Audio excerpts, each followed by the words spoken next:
Carrion, developed by Phobia Game Studios and published by Devolver Digital, is a 2D horror game that flips the creature feature genre on its head, putting the player in charge of the carnage. If taking the reins of John Carpenter's The Thing doesn't get you going, I wouldn't blame you, because look at this thing. It's just fucking terrifying and I hate it. But if you're a little bit of a freak and this gets you bopping, Carrion's beastie is a lot less harder to stomach, though its title screen makes me squirm a little every time I see it. There's just something incredibly unsettling about it. Did you see that? Now, this summer's previous creature feature, the Jaws-inspired Maneater, gave players free reign over their own little Amity resort. A little sandbox full of checklists that had a surprising amount of focus on RPG elements, leveling your shark to fit your playstyle. Maneater encourages players to play their own way as they chow down on people, which is in stark contrast to Carrion's leaner Metroidvania-light approach to murder and mayhem.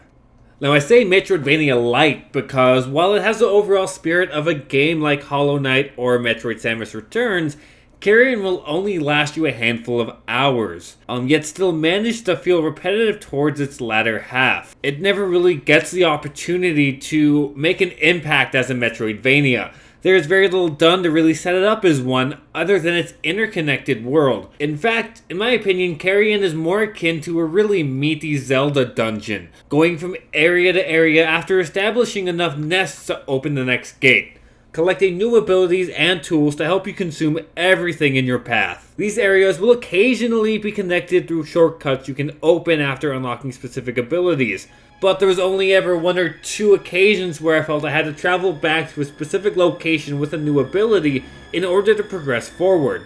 For the most part, progression felt fairly linear, and any time I found myself wandering around aimlessly was more due to my error of overlooking a door than any clever design. Okay, now you wouldn't think that a massive mound of ground beef would control very well, but I had no problem traversing through the seedy underground government facilities, like the unholy spawn of Carnage and Hamburger Helper. There's a certain demented joy to flinging my tentacles around to propel myself into unsuspecting flesh bags, wrapping my grotesque tentacles around their ankles and consuming them with no discretion whatsoever. Starting out, you're nothing but a little fledgling meatball on the run, but as you consume and spread your influence and your physical form grows, the ways you can interact with the world and terrorize government employees expands with you.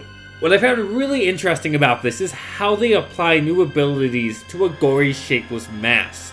You see, abilities are linked to the meatball's 3 different sizes, meaning that solving the game's environmental puzzles relied on me being able to change my mass size at a moment's notice, sometimes requiring me to take a quick detour to find either a nest to build myself up or a pool of water to dispose some of my extra mass. Combat threw a bit of a loop into how I explored because I tended to be a little bit reckless with my combat.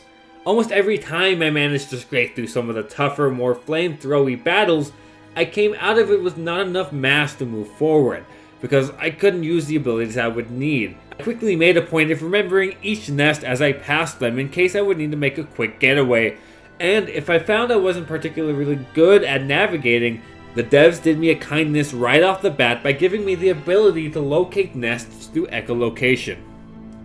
At one point I unlocked basically the Imperious Curse. Like, I shoot out a grubby little tentacle into the back of these guys' heads, and can make them do basically whatever I want. Flip switches for me, go into spaces. But if it's a military guy, I can turn him on his friends, and this is really just such a sick experience, and it's what really made me feel like a monster the most in this game. Because you're turning this poor, unsuspecting guy on the people he works with every day.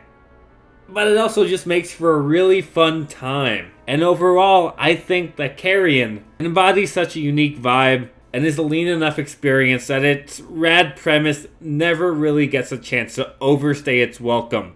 Flailing around, spreading your bloody mass across the map was always reason enough to continue forward. It relies solely on its macabre charm and the fulfillment of a sick power fantasy that can't help but be fun, despite being surrounded by a gameplay loop that never strives to achieve that same level of charm.